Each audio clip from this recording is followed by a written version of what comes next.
Full sun, deer resistant, California flower beds. What to plant to make these look beautiful. In today's video, part 2 of this series, I wanted to show you how I chose these flowers as well as how this bed is doing 6 weeks later. I want to walk you through a different space on this property. This is a church in Walnut Creek in which I planted 1 year ago full sun deer resistant plants, and I want to show you how they have done in that space and how that has given me confidence in this space. So we're going to walk over there, and just of note, after 41 plants in 90-degree heat, I was tired, so bear with me. All right, these are also all full sun plants. You can see that's the same bandana yellow lantana. That's the Miss Molly butterfly bush. It's not doing very well in its second season. I had to cut it back on that one as well as another one on the other side. That said, the deer have totally avoided it. They have approached the pots, eaten the coral bells below the butterfly bush, but avoided the butterfly bush. That centerpiece in the middle, that gorgeous tree, is a Tacoma Stan's golden bells, totally avoided by deer and doing well in the pot. Scanning down, we have Spanish lavender, Madrid purple, a hedge of it, looking great, second flush just finished and avoided by deer. That beautiful yellow flower is a monarch milkweed. We lost one, but it self-seeds, so more are coming. Then behind we have Love and Wishes salvia. The 4 in the back are large. They were 5 gallons. The 2 in the front are small 1 gallons. The salvia has also been completely avoided by deer. And then 2 of the echinaceas, I planted these echinaceas as an experiment. The deer came and ate them within like a few minutes of planting them. But then they came back this year and the deer haven't touched them. And I just think they're so beautiful. So this is making me think, great, let's plant like a group of echinacea, a bunch of little groups of echinacea in here. That would be so pretty to fill it up. And this is the other area. The lavender over here is a bit taller. You can see this is the butterfly bush that I had to cut back. Same bandana yellow with Vinca periwinkle as a spiller. The great thing about butterfly bushes is you can cut them back anytime and they will begin to regrow fresh and new leaves. So that's what we're doing here. I also have this heuchera forever red and forever purple, which is potentially getting a bit too much sun now that it doesn't have the protection from the butterfly bush, but hopefully it will survive. This Tacoma Stans has been a little bit slower to bloom, but here's a nice Miss Molly. I cut this one back much earlier in the season. Like I cut them all back in the winter, as I always do. But then when it flushed back, it was full of, I can't even see what it's full of. It was full of like this brown spots on the leaves. So I cut it again and now it's flushed back really lovely. So I just thought, you know what, I'm gonna do the same with the other 2 that are looking so bad. And hopefully, second time's the charm and it will come back, because when it blooms it is so pretty, right?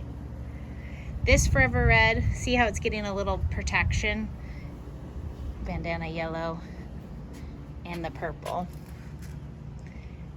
And then down here we have the Spanish lavender, Madrid purple as the hedge, and then again the milkweed. This one we lost, but then it came back, so that's great. I had thrown in also some coreopsis to see what would happen in both of the beds, to see if the deer eat it or the gophers. It's going strong. Here's that same lavender, that proven winner's lavender 1, 2. There's one in there. It just isn't thriving at all. So like I said, I don't know. I don't want to pass judgment. But the Love and Wishes, the 5-gallon ones, are doing exactly as I had expected. But I wanted to fill this center area with the milkweed. It's not as wide as I expected it to get. So then I thought, oh, I'll put some of these, which are supposed to, I think, grow up to 2 feet tall. So we'd have a little like undulating situation with the pink and the purple. But they're not really moving. So got to think of a new plan. Maybe that echinacea plan could work out well here. There you have it. That is a bunch of full sun plants for deer resistance and gopher resistance. These ones behind me have lasted 1 full year at this point. And then the ones that I'm just planting, I'm kind of basing off of the ones that I've already used, as well as the penstemon, for instance. I've never used penstemon in a deer situation, but pretty much I'm counting on all the mints, the salvias and the agastache and the lantana to work really well, because the deer never touched those last year. They would like come into that bed where the lavender is, not touch the lavender, not touch the salvia, but like ate the echinacea straight away. But then, like I said, this year not. I also use a deer spray. It's, I think, made out of wolf urine. So don't get it on you, because sometimes I spray and then woo, the wind blows, and then now it's all over me. It works great though, or maybe it doesn't. I don't know, maybe the plants are doing, but I do use this as well. Harmless to plants and animals. It's called Liquid Fence. That's worked.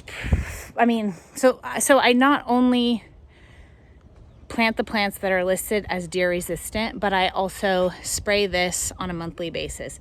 It says you're supposed to spray it, apply liberally, repeat 1 week later, and then approximately once per month. So I apply monthly / when I remember, which might be a little bit longer than monthly. But except for that first week when I planted the front area and then the deer came and ate the echinacea and I think the coreopsis, I have had no problems with deer. So I'm attributing it to good plant choices and good sprays.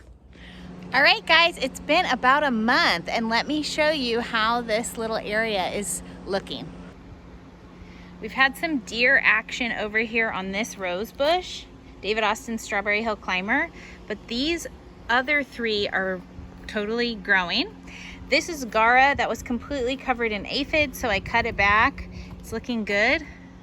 Coming back, aphids and neem oil spray. Gara whirling butterflies. A voltage white osteospermum at the front. And then look at the growth on these plants. This is Salvia cianolensis, I think. Helen von Stein lamb's ear.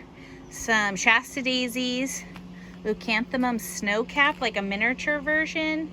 Then we have the Santolina rose marinifolia. Sorry about the pronunciation. Doing well. These purple fountain grasses have just popped. All of these plants were 1 gallon. The echinacea is holding, but barely. I am anticipating better things in year 2. The Veronica almost died, but we figured out it was a water problem, so that's back on drip in the past week, coming back already with the bloom. But look at the one in that pot over there. It is looking fabulous. The Rockin' Fuchsia Salvia from Proven Winners is doing well in this spot over here. It's not doing as well in my other spot, but the Salvia Misty is a miniature version of Mystic Spires. Gets about 18 inches tall, doing great. These Tacoma stands, Bells on Fire, they will grow up to like fill this entire wall. They were 4-inch pots, so they have like quadrupled in size. Lomandra Breeze, 1, 2. There's a penstemon Dark Towers, 1, 2. Again, the purple fountain grass, the Santolina, the bandana yellow lantana. We did lose one to a gopher right in that corner. Actually, there it is right there. Lantana is supposed to be gopher resistant, but you know, year 2 will be better. Some more penstemon, the Misty Salvia, another Bells on Fire. Again, you can see the gopher work. We're just gonna have to see how these plants all hold up. This is Echinacea Magnus. Again, some new growth from the bottom there, but the other 2, not so amazing yet. Once they get cut back, go through a winter and come back next year, they'll be bigger and bushier. Some more Salvia cianolensis and some more miniature Shasta daisies. That's a lime tree, I think, or maybe some sort of citrus tree that was planted here. Now it has water, so it's getting new shoots. It's looking 1,000 times more healthy. Another purple fountain grass.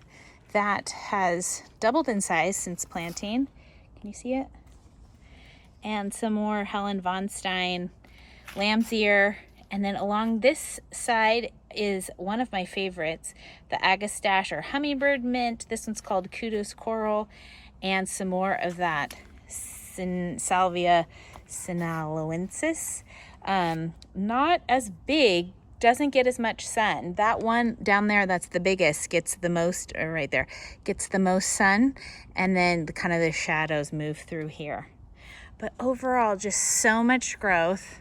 I think it's looking lovely, and I can't wait for these Tacoma stands to kind of fill out their big spot. They will be nice big, so will these purple fountain grasses, and eventually so will this Lomanda breeze. So first season looking good. Okay, good luck with your deer and gopher situation. I'm Kara. This is Power to the Flower.